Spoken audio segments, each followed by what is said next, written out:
2004. La sonde Cassini s'approche de Saturne et de ses 56 lunes. Fait incroyable, elle y détecte des conditions susceptibles d'abriter la vie. Si de telles conditions existent si proches de nous, que pourrait-on découvrir dans une autre galaxie, sur une planète identique à la Terre ?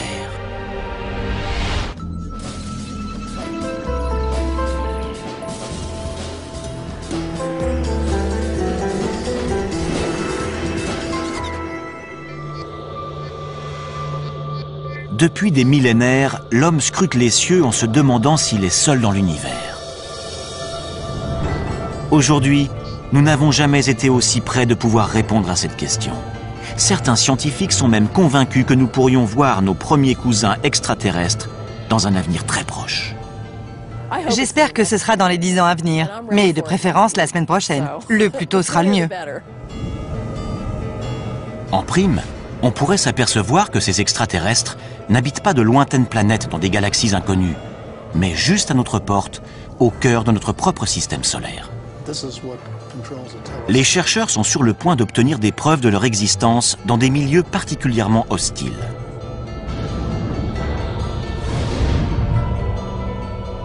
Notre voyage dans l'espace va nous conduire en 7 endroits de notre système solaire, afin de découvrir où pourraient se trouver ces créatures et à quoi elles pourraient ressembler.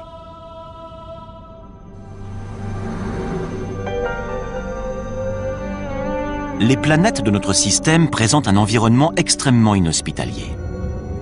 La vie telle que nous la connaissons y périrait instantanément.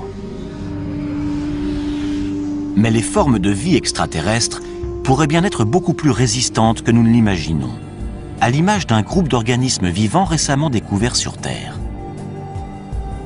Il n'y a encore pas si longtemps, nous étions convaincus que notre planète était unique. Jusqu'à présent, c'est la seule, à notre connaissance, à avoir permis l'évolution de millions d'espèces, grâce au Soleil, à l'eau et à une atmosphère protectrice. Nous en avons conclu que la vie avait besoin de tous ces paramètres pour pouvoir exister. Une conclusion qui écarte d'emblée tous les autres astres de notre système solaire. Puis les biologistes se sont mis à fouiller les recoins les plus inaccessibles et les plus ingrats de notre planète.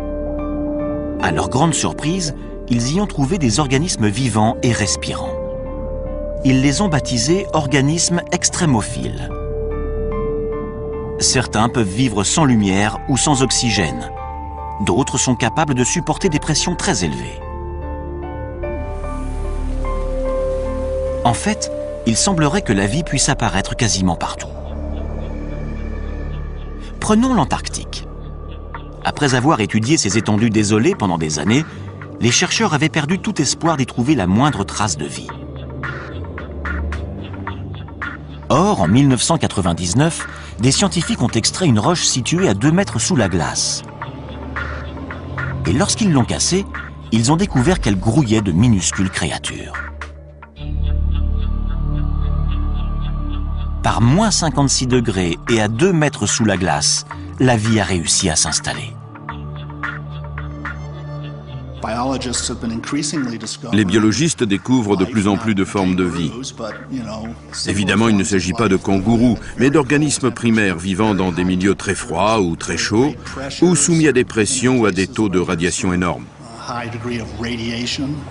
La vie est parvenue à coloniser des endroits beaucoup plus diversifiés qu'on ne le pensait au sein même de notre planète. Si la vie est capable de s'imposer dans des conditions particulièrement difficiles sur Terre, pourquoi pas ailleurs dans le système solaire? Voilà qui ouvre de fabuleux horizons. À moins que notre planète ou notre système solaire n'ait quelque chose de miraculeux, la vie doit être extrêmement courante dans l'univers.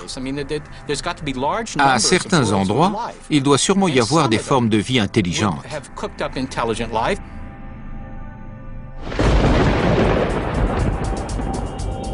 À l'origine, nous étions tous des créatures extrémophiles. La Terre était alors une planète aussi inhospitalière que les autres.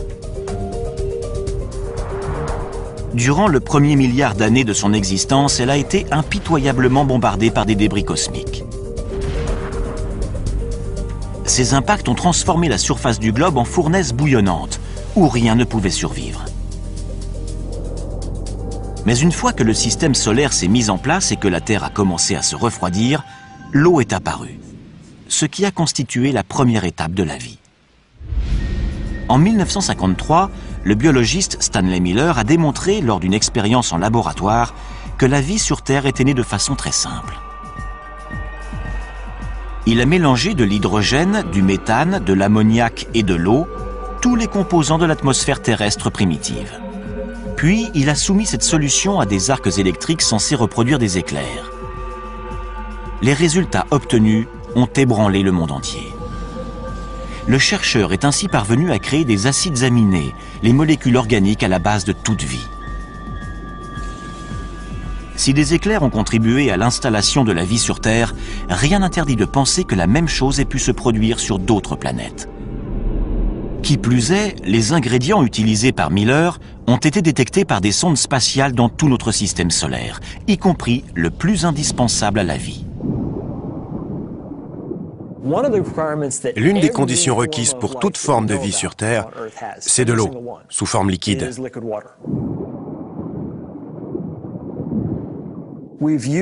C'est la présence d'eau qui a guidé notre quête de milieux habitables.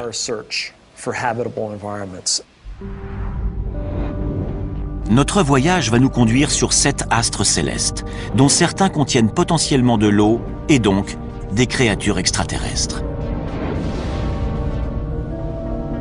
Si la vie y a débuté comme sur Terre, qui sait à quoi ces créatures pourraient ressembler aujourd'hui?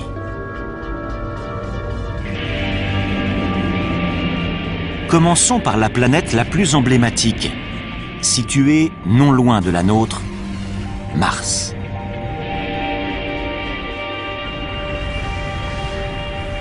De tous les endroits susceptibles d'abriter de la vie, c'est celui qui a été le plus étudié. Le premier qui découvrira des Martiens, s'ils existent, c'est Steve Squyres, le responsable des observations pour la NASA. Mars a toujours exercé un attrait particulier sur les hommes. On sait depuis très longtemps que cette planète est sans doute celle qui ressemble le plus à la Terre. Elle possède en effet une atmosphère et des saisons. Mais l'homme y périrait rapidement, car l'air y est rare. Seulement 1% de ce qu'il représente sur notre planète au niveau de la mer. Mars occupe également une position très défavorable dans le système solaire. Elle se trouve à proximité de la ceinture d'astéroïdes. Et comme son atmosphère est trop mince pour la protéger, elle est constamment bombardée de corps célestes. Les tempêtes et les vents violents qui balayent son sol sablonneux durant des semaines entières créent des tornades qui peuvent atteindre les 8 km de haut. La température de 0 degré à l'équateur en milieu de journée tombe à moins 70 degrés durant la nuit.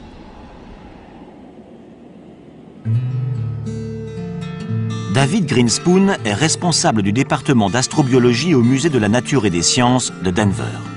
Pour lui, Mars est victime de sa petite taille.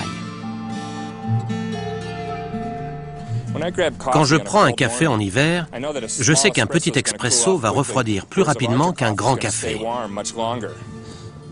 Plus un objet est gros, plus il va rester chaud longtemps, car son cœur est davantage protégé du froid.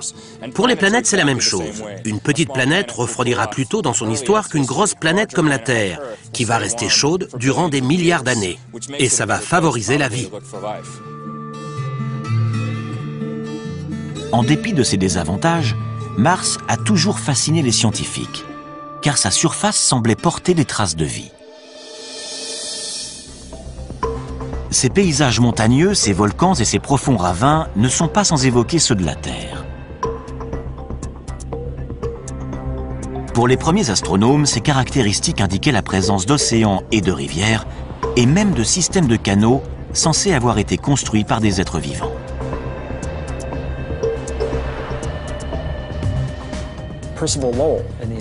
En voyant ça, Percival Lowell, un astronome américain, a pensé que des tracés aussi rectilignes et réguliers étaient forcément le produit d'une forme de vie intelligente. Il avait raison. Le problème, c'est que la vie était du mauvais côté du télescope. À travers la lunette, son œil et son cerveau ont extrapolé des choses qui n'étaient pas là. Lowell n'est pas le seul à avoir été le jouet de son imagination. Lorsque la sonde Viking 1 a envoyé ce cliché, de nombreux scientifiques se sont demandé s'il s'agissait d'un visage humain créé par les Martiens à leur propre image. En survolant la surface de la planète rouge, on s'aperçoit que son aspect est en réalité beaucoup plus commun. Ce ne sont donc pas les Martiens qui ont bâti ces structures monumentales. Ce qui ne veut pas dire qu'il n'y a pas de vie sur Mars.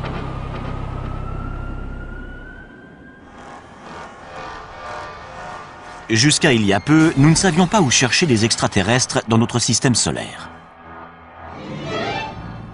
Pourtant, au cinéma, ils sont toujours parfaitement reconnaissables.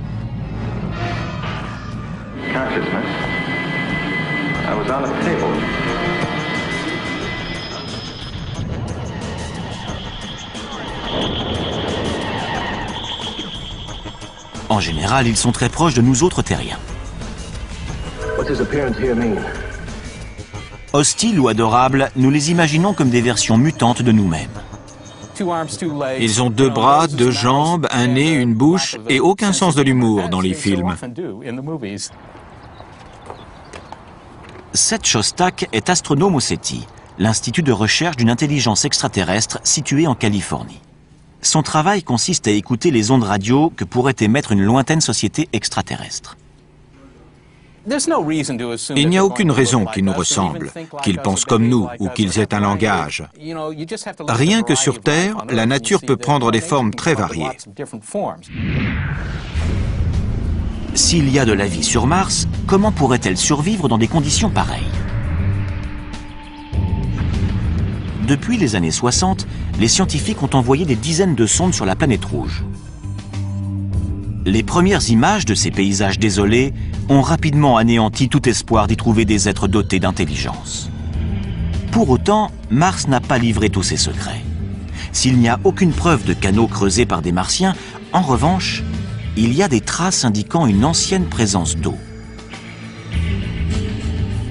À un moment donné de son histoire, la planète rouge a donc peut-être été bleue. Si on remonte 3,5 milliards ou 4 milliards d'années en arrière, Mars avait une atmosphère plus épaisse, de l'eau en surface et peut-être même de la vie. Mais les conditions devenant plus rudes, la vie a dû s'adapter. Ainsi, la vie aurait pu réussir à s'adapter sans disparaître. Car il existe peut-être encore de l'eau, sous forme liquide, dans le sous-sol. On a découvert ce qui ressemble à des rigoles sur des flancs de cratères. Et il y a des signes qui prouvent que ces rigoles se sont formées très récemment, il y a quelques années. Avec son absence d'eau en surface, ses températures glaciales et son atmosphère très mince, Mars ne pourrait abriter qu'un seul type de créature, des extrémophiles. Aucun autre organisme ne parviendrait à se développer dans des conditions aussi difficiles. Pour savoir s'il en existe sur Mars, nous mettons le cap sur Valles Marineris, un immense système de canyons, 20 fois plus vaste que le Grand Canyon en certains endroits et d'une profondeur presque équivalente à la taille de l'Everest. Autrefois, cette vallée était sans doute recouverte de lacs qui abritaient peut-être de la vie.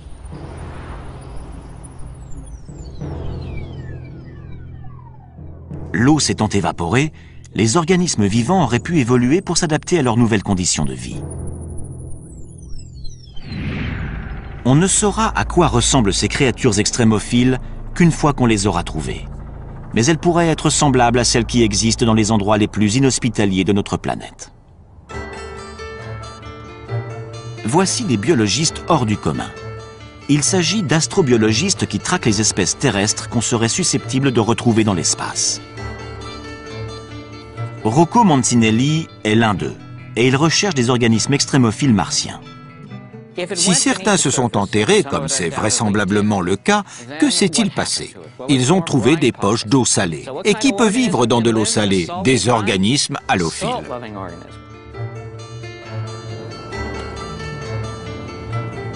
L'astrobiologiste Chris McKay pense savoir quel type de créatures halophiles pourrait survivre sur Mars. Des créatures semblables à celles qu'il a découvertes dans l'un des endroits les plus secs et les plus salés du globe. Ce qui pose problème sur Mars, comme dans la vallée de la mort, c'est la sécheresse. C'est ce à quoi la vie a le plus de mal à s'adapter. Il y a des milliers d'années, un lac salé recouvrait la vallée de la mort, de la même façon que des lacs recouvraient les canyons de Mars. On approche. C'est encore un peu humide. On croirait que cette grande étendue blanche est stérile. Eh bien, en creusant, on a trouvé des couches d'algues et de bactéries. Elles vivent dans un environnement qui est très différent de celui qu'on trouve en surface. Voilà un endroit qui semble mort et pourtant, il suffit de gratter un peu pour y trouver de la vie. Cette couche d'algues vertes subsiste grâce à l'eau et à la lumière qui filtre à travers la croûte de sel. À son tour, cette algue nourrit les micro-organismes halophiles.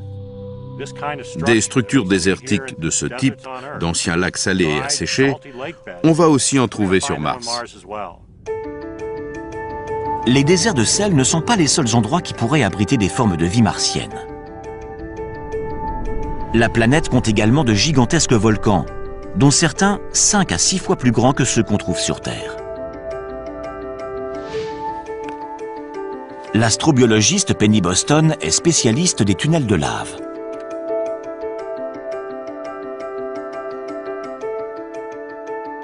Il n'y a pas si longtemps, on pensait que ces grottes étaient totalement stériles car le soleil n'y pénètre jamais, empêchant toute photosynthèse.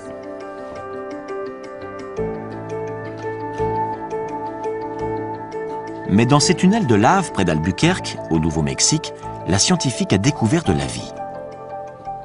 On sait qu'il y a énormément de tunnels de lave sur Mars. Donc ici, on a l'occasion d'étudier leur formation et les organismes qui y vivent.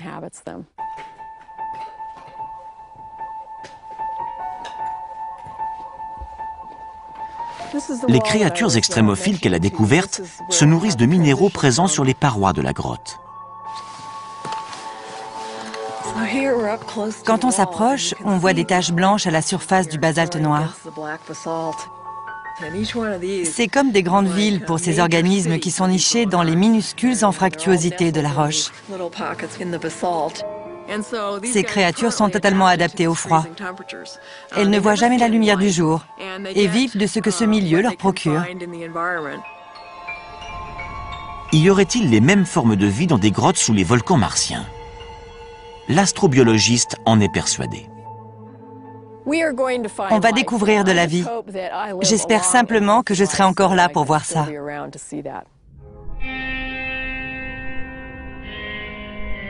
Nous avons peut-être déjà côtoyé des Martiens sans le savoir. Non pas en nous rendant sur leur planète, mais en les recevant sur la nôtre. Il y a 16 millions d'années, un astéroïde s'est écrasé sur Mars et a propulsé une roche de 2 kilos dans l'espace. Cette roche s'est dirigée vers la Terre et a atterri en Antarctique. 2 scientifiques de la NASA, David McKay et Everett Gibson, ont eu la surprise de découvrir des fossiles à l'intérieur. L'eau a creusé de minuscules tunnels dans la roche. Et dans ces tunnels, les 2 chercheurs ont trouvé ce qu'ils pensent être des traces de vie bactérienne. Ce sont des microbes morts, fossilisés. À certains endroits, on ne voit plus leur forme, simplement l'empreinte qu'ils ont laissée. Des êtres vivants venus de Mars? Peut-être. Notre équipe est convaincue qu'il s'agit d'organismes vivants fossilisés. On ne l'a pas encore établi avec certitude, donc beaucoup de gens sont encore sceptiques, mais on continue à rassembler des preuves. Les résultats sont concluants. Notre but est de démontrer qu'il s'agit bien de fossiles d'êtres vivants. Et les recherches ne font que commencer. En mai 2008, la NASA a envoyé sur Mars une sonde baptisée Phoenix. Elle a recueilli des fragments de glace et transmis des milliers de clichés avant de cesser de fonctionner en novembre 2008. La NASA projette maintenant d'envoyer des scientifiques sur Mars. S'ils ne rencontrent pas les petits hommes verts de nos fantasmes, en revanche, ils pourraient bien rencontrer de la vie. Mais sous quelle forme ? Sans doute des créatures souterraines capables de survivre avec très peu d'eau.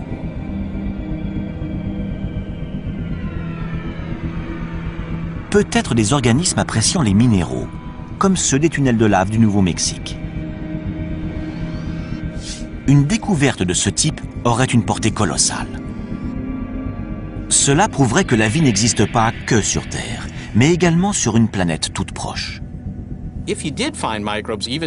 S'il s'agit bien de microbes, même morts depuis des milliards d'années, ça nous apprendra quelque chose de très intéressant, à savoir que la vie s'est développée sur une autre planète.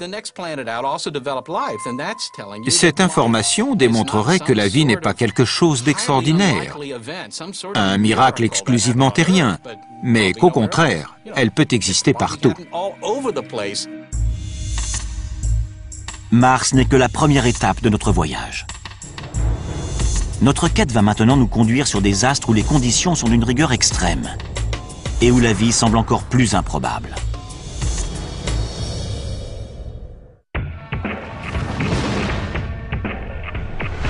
Nous mettons le cap sur la ceinture d'astéroïdes située entre Mars et Jupiter.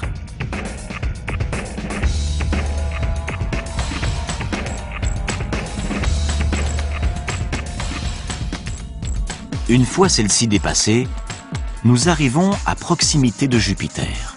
C'est la plus grande planète de notre système solaire, mais elle est particulièrement hostile à la vie en raison de ses gaz toxiques et de sa pesanteur très importante. Il fait très froid sur Jupiter et son atmosphère très épaisse, de plusieurs dizaines de milliers de kilomètres, est composée de méthane et d'ammoniac, qui entrent notamment dans la composition des détergents. Mais Jupiter a plus de 60 lunes. De prime abord, ces lunes semblent peu à même d'accueillir de la vie. Leur atmosphère est mince et leur température glaciale.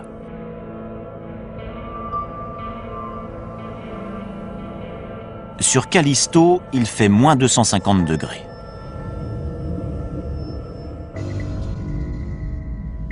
Les sondes Voyageur et Galileo ont détecté peu de choses à la surface de ces lunes, à part de la glace. À une exception près. Io est l'une des lunes les plus proches de Jupiter. Lorsque la NASA a envoyé la sonde Voyageur 1 sur Io en 1979, les astronomes ont été ébahis de découvrir que sa surface était constellée de volcans géants. Io est l'astre qui connaît l'activité volcanique la plus intense de tout notre système solaire. Il crache constamment des matériaux. Qu'est-ce qui peut bien faire bouillonner l'intérieur de cette lune? Étrangement, c'est la force gravitationnelle de Jupiter. La planète géante exerce une force d'attraction phénoménale sur ses satellites. Plus ils sont proches, plus la force d'attraction est importante. Cette dernière provoque même des déformations de leur croûte. Certaines de ces lunes ont des orbites elliptiques. À proximité de Jupiter, leur croûte s'étire. Lorsqu'elle s'éloigne, leur croûte reprend sa forme sphérique. C'est ce mouvement constant qui provoque d'importantes frictions internes et génère de la chaleur, à l'image de deux bâtons que l'on frotte pour provoquer des étincelles.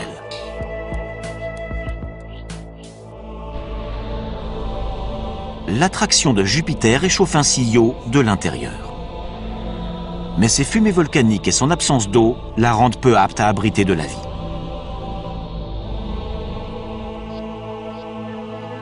Les autres grandes lunes de Jupiter sont plus éloignées, ce qui leur garantit une surface calme. Mais elles restent suffisamment proches pour être réchauffées de l'intérieur par l'attraction jovienne. 3 d'entre elles sont particulièrement intéressantes. D'abord, Callisto, la plus éloignée de Jupiter. Sa surface ressemble à la surface lunaire, avec ses innombrables cratères dus à des impacts d'astéroïdes. Ces impacts ont pu faire fondre temporairement la glace, permettant à la vie de s'installer. En 1998, la sonde Galileo a détecté un milieu encore plus prometteur sous la surface.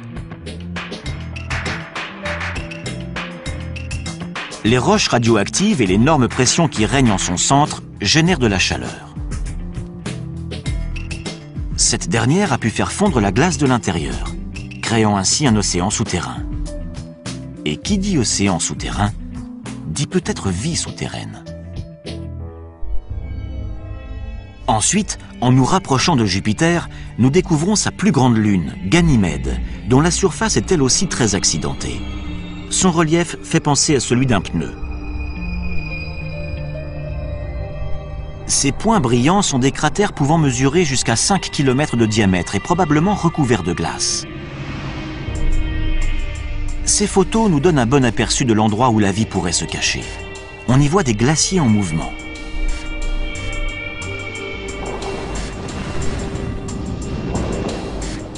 Semblables à ceux que l'on trouve sur Terre. Ces glaciers qui avancent sont également le signe d'une chaleur interne. Comme Callisto, Ganymède pourrait posséder un océan enfoui sous 200 km de glace. Enfin, la troisième et la plus fascinante des lunes joviennes. Baptisée Europe, c'est la plus proche de Jupiter. Cette proximité laisse penser que son cœur est beaucoup plus chaud que celui de Callisto ou de Ganymède.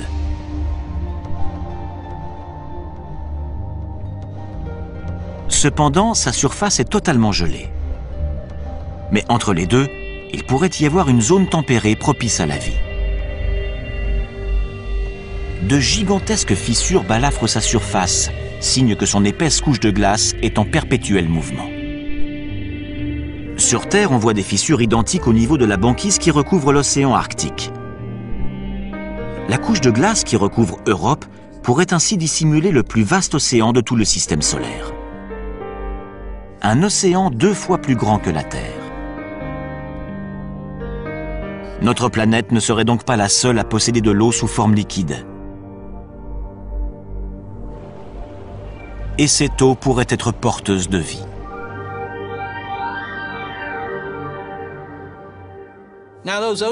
Si ces océans existent, et il y a de fortes chances pour que certains existent effectivement, ils sont là depuis plus de 4 milliards d'années. Depuis tout ce temps, il est très probable que de la vie ait réussi à se créer. L'océan d'Europe est sans doute aussi agréable et aussi propice à la vie que les nôtres. Peut-être même que certains de nos animaux marins pourraient y vivre. Mais l'eau doit y être très froide, voire pleine de glace fondue. Et la lumière n'y pénètre jamais car la banquise qui recouvre Europe mesure une quinzaine de kilomètres d'épaisseur. On n'aurait jamais imaginé que ce type d'endroit puisse abriter de la vie avant une fabuleuse découverte faite au large des côtes de l'équateur. À des kilomètres de profondeur dans le Pacifique, des biologistes ont découvert des myriades de vers tubicoles, de crabes et même de calmars. Ces animaux prospèrent en dépit d'une obscurité totale, d'un froid intense et d'une pression colossale. Ils se nourrissent de bactéries qui vivent non pas de la lumière du soleil, mais de composés minéraux dissous s'échappant du sol. On pourrait trouver des sources hydrothermales similaires sur Europe.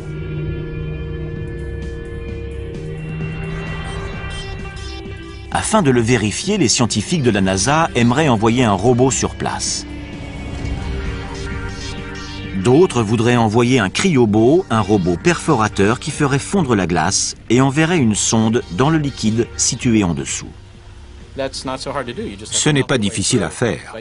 Il suffirait de faire fondre la glace sur une épaisseur d'une quinzaine de kilomètres et de faire descendre une ligne équipée d'une caméra et d'une lampe pour voir ce qu'il y a.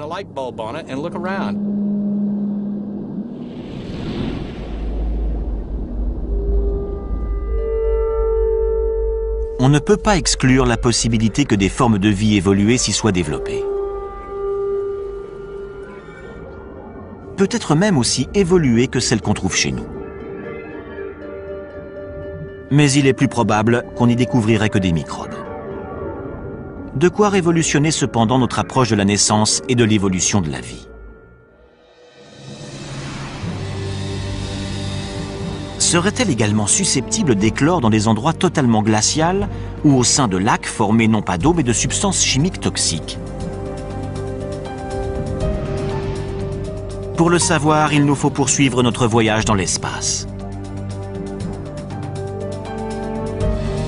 Nous sommes maintenant à des milliards de kilomètres du Soleil, à des milliards de kilomètres de sa chaleur et de sa lumière. Nous dépassons Jupiter pour arriver à la deuxième plus grande planète du système solaire, Saturne. En arrivant à proximité de ces anneaux, nous apercevons les tourbillons de gaz qui saturent son atmosphère.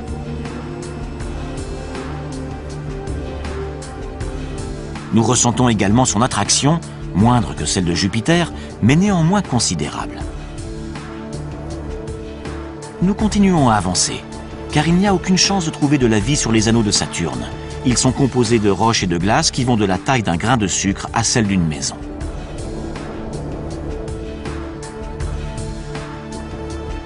Mais Saturne possède plusieurs lunes. Jusqu'à présent, nous en avons compté 56. Nous nous dirigeons vers l'une d'elles. Il s'agit d'un petit satellite de 500 km de diamètre baptisé Enceladus.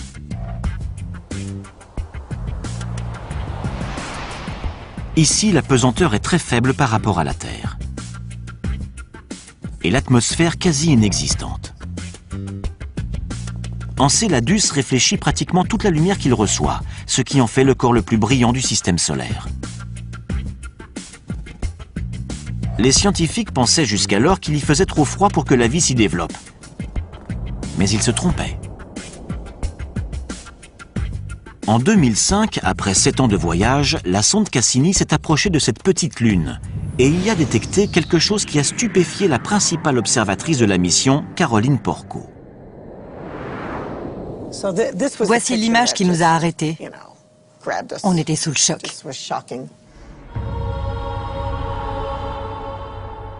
Il s'agit de panaches de vapeur d'eau en provenance d'un geyser. Au contact du vide glacial de l'espace, la vapeur d'eau chaude se transforme en jet de glace. En l'absence de pesanteur pour les ralentir, les nuages de glace peuvent devenir aussi gros que l'astre lui-même. La scientifique n'a jamais rien vu de tel. C'est le rêve pour un astronome de découvrir un corps comme Enceladus. Ces jets, ces fontaines, crachent de la vapeur et de la neige gelée à des centaines de kilomètres au-dessus du pôle sud d'Enceladus. La conclusion s'impose d'elle-même. Enceladus bout de l'intérieur. Comme dans le cas de Jupiter, le formidable champ gravitationnel de Saturne déforme ses satellites, créant ainsi friction et chaleur en leur centre. À la lumière de nos connaissances actuelles, on peut en déduire qu'il y a sans doute de l'eau sous la surface. Les modèles qu'on possède aujourd'hui pour expliquer ces projections indiquent que les températures sont suffisamment élevées pour créer de la vapeur d'eau. Chaleur, eau, même aux confins du système solaire, les principaux ingrédients de la vie semblent réunis. Mais quelle créature pourrait vivre dans un geyser? On peut en avoir une petite idée grâce aux sources chaudes qu'on trouve sur Terre. On pensait autrefois qu'il n'y avait aucun être vivant dans les fontaines du parc national de Yellowstone, jusqu'à ce que des biologistes n'y découvrent des microbes se nourrissant des minéraux dissous dans l'eau. On les désigne sous le nom de thermophiles. Les plus résistants, baptisés hyperthermophiles, sont capables de vivre dans de l'eau en ébullition.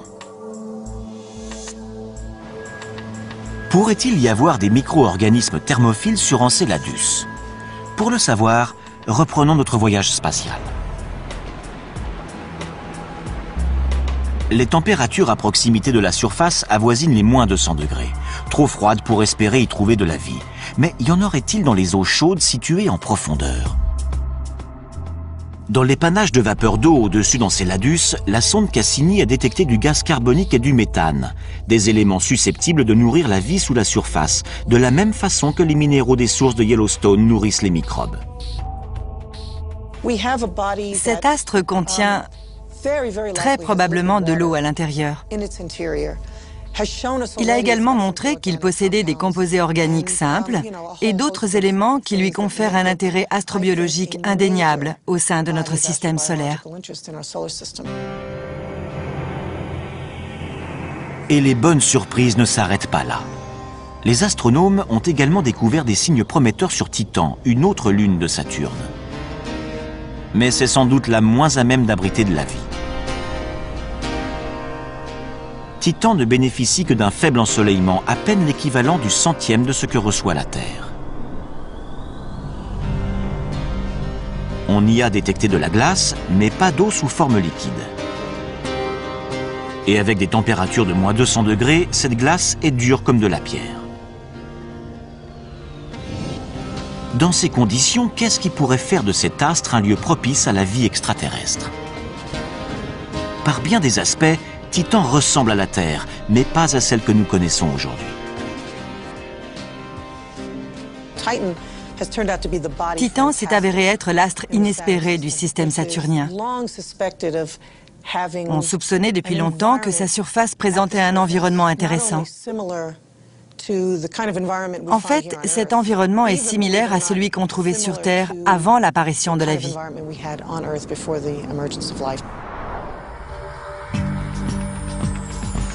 Titan a tellement intrigué les membres de l'équipe de Caroline Porco que la sonde Cassini y a largué un module en 2005. C'est la mission de terrain la plus lointaine jamais effectuée. Mais le module n'a détecté que des crêtes et des plaines. Par la suite, un survol de la sonde Cassini a révélé la présence d'un littoral. Puis, ce sont des centaines de lacs qui sont apparus, dont un plus étendu que les grands lacs nord-américains.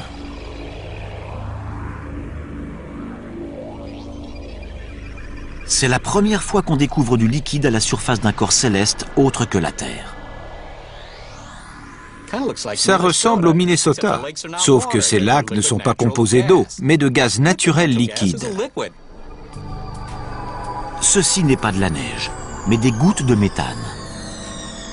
Il y a également des vents qui peuvent être très violents, ainsi que des ouragans de méthane.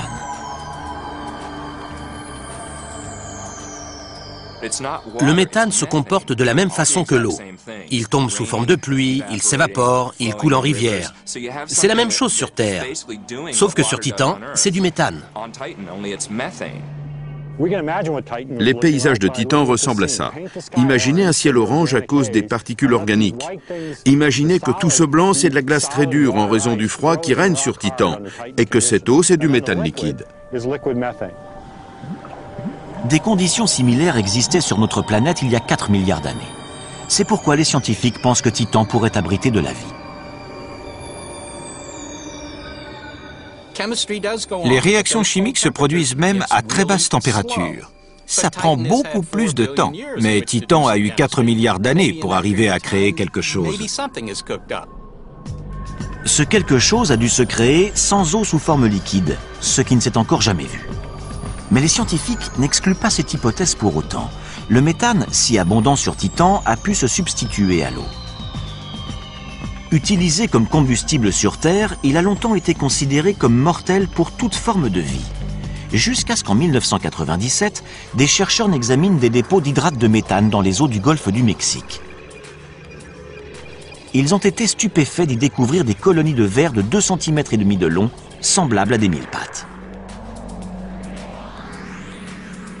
Ils pensent que ces vers se nourrissent de bactéries mangeuses de méthane.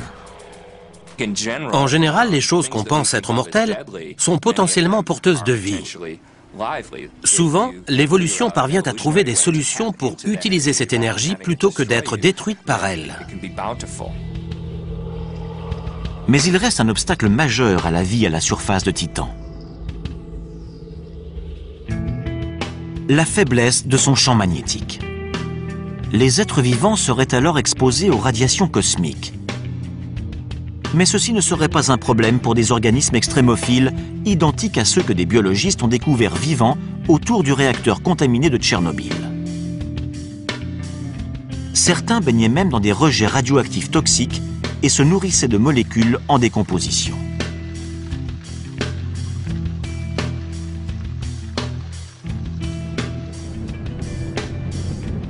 Il est possible que la vie sur Titan ait pu s'adapter de la même façon.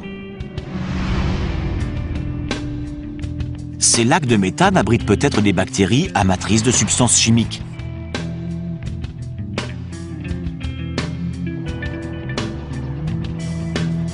Dans ces couches de glace, on pourrait également découvrir des microbes résistants aux radiations, similaires à ceux de Tchernobyl. Des organismes mangeurs de méthane pourraient dégager de la chaleur, ce qui ferait fondre la glace, créant ainsi des poches de vie. Quoi qu'il en soit, la vie sur Titan serait le résultat d'un curieux mélange. Il nous reste maintenant à faire un petit détour par la plus étrange des planètes susceptibles d'abriter de la vie. Et cette dernière est presque à notre porte. Notre voyage touche à sa fin.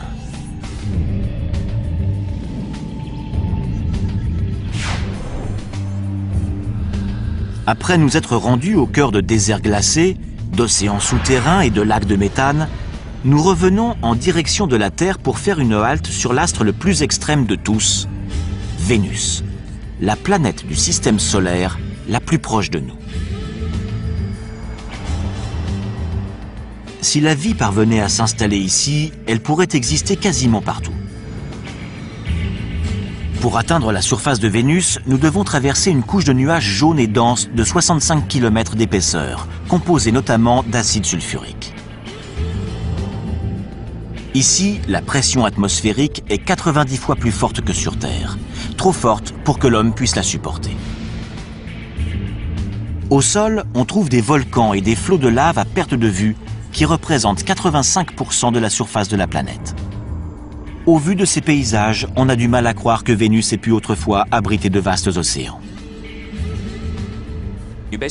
Il y a eu un effet de serre galopant. Avec la chaleur, les océans ont commencé à s'évaporer.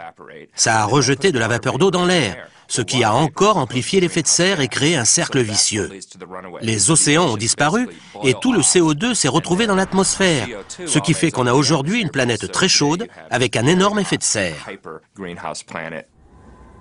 Avec des températures avoisinant les 460 degrés, Vénus est plus chaude que Mercure, la planète la plus proche du Soleil.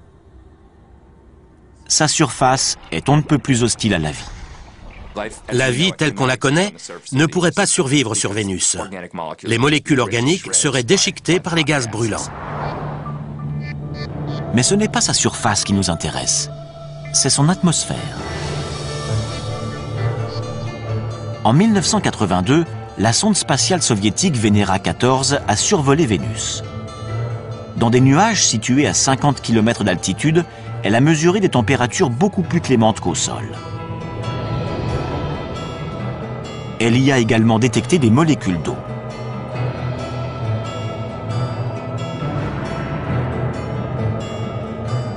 Jusqu'à présent, toute l'eau que nous avons découverte au-delà de la Terre était sous forme solide.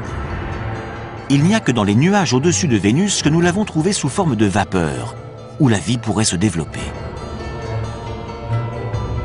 Mais les nuages vénusiens sont aussi composés de gouttelettes d'acide sulfurique. Or, on pensait que rien ne pouvait vivre dans cette substance. Jusqu'à ce que des scientifiques n'analysent les eaux hyperacides s'échappant d'une mine californienne.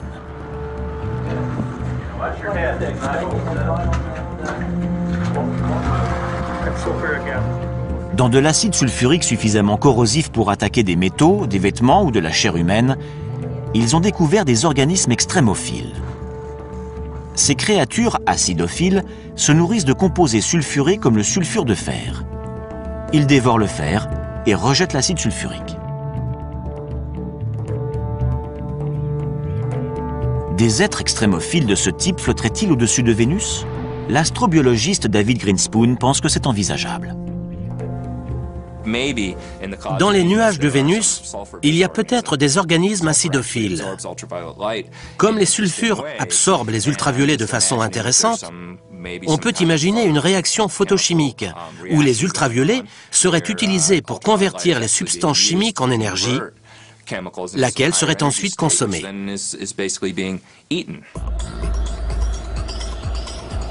À quoi pourraient bien ressembler ces organismes extraterrestres s'ils existent?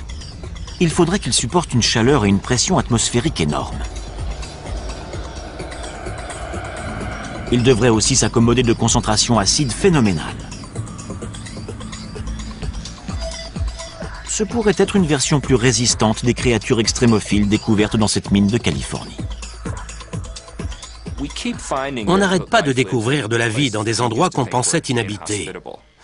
Donc, quand on entend « c'est impossible qu'il y ait de la vie dans les nuages vénusiens », il faut être très méfiant parce que ça traduit simplement notre ignorance ou notre manque d'inventivité.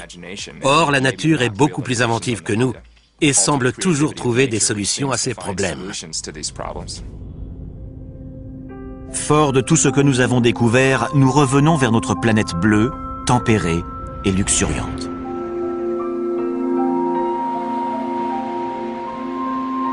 Nous savons désormais que les environnements les plus extrêmes sont capables d'abriter des êtres vivants. Les organismes extrémophiles ressemblent sans doute aux premières formes de vie dans l'univers, et ils pourraient bien exister partout. Ces formes de vie très simples auraient-elles pu donner naissance à des êtres intelligents quelque part dans le cosmos? Depuis plus de 40 ans, les scientifiques de l'Institut SETI scrutent les cieux pour tenter de répondre à cette question. Et l'astronome Seth Shostak est persuadé qu'il saura identifier les manifestations d'une vie extraterrestre. On a plusieurs projets destinés à localiser d'éventuels signaux et le plus important, c'est un projet de recherche radio. Pour ça, on utilise de grandes antennes pointées en direction des systèmes stellaires proches qui seraient susceptibles de comporter des planètes semblables à la Terre. On espère recevoir un signal nous démontrant que quelqu'un là-bas a été assez intelligent pour construire un émetteur radio. Une façon de continuer à mener l'enquête sans quitter la Terre. Récemment, des astronomes ont réussi à capter suffisamment de lumière en provenance de lointaines planètes d'autres systèmes solaires pour en déduire leur composition chimique. Et ils ont alors découvert des composés entrant dans la formation de l'ARN, l'un des éléments clés de l'apparition de la vie sur Terre. À 20 années-lumière de nous, dans la constellation de la Balance, des astronomes européens ont identifié une planète qui serait suffisamment tempérée pour posséder de l'eau sous forme liquide en surface.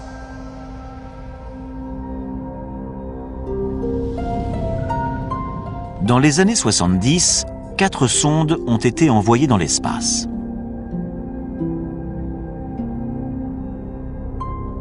Deux d'entre elles transportent notamment une carte de notre système solaire, ainsi que la représentation d'un homme et d'une femme. Les deux autres contiennent un échantillon d'uranium, dont la vitesse de désintégration permettra leur datation, ainsi que divers enregistrements dont une composition de Bach.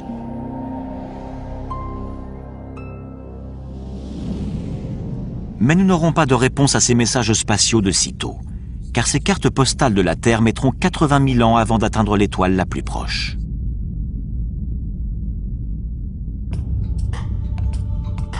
Notre quête de vie extraterrestre ne fait donc que commencer.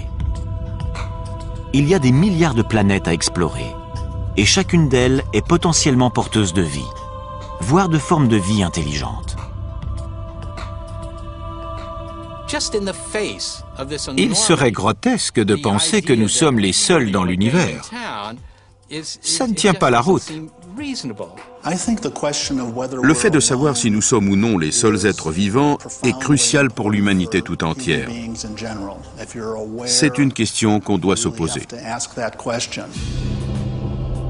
Quelque part dans une galaxie connue ou inconnue, quelque chose ou quelqu'un regarde peut-être en direction de la Voie lactée en se demandant « Est-ce qu'il y a de la vie là-bas »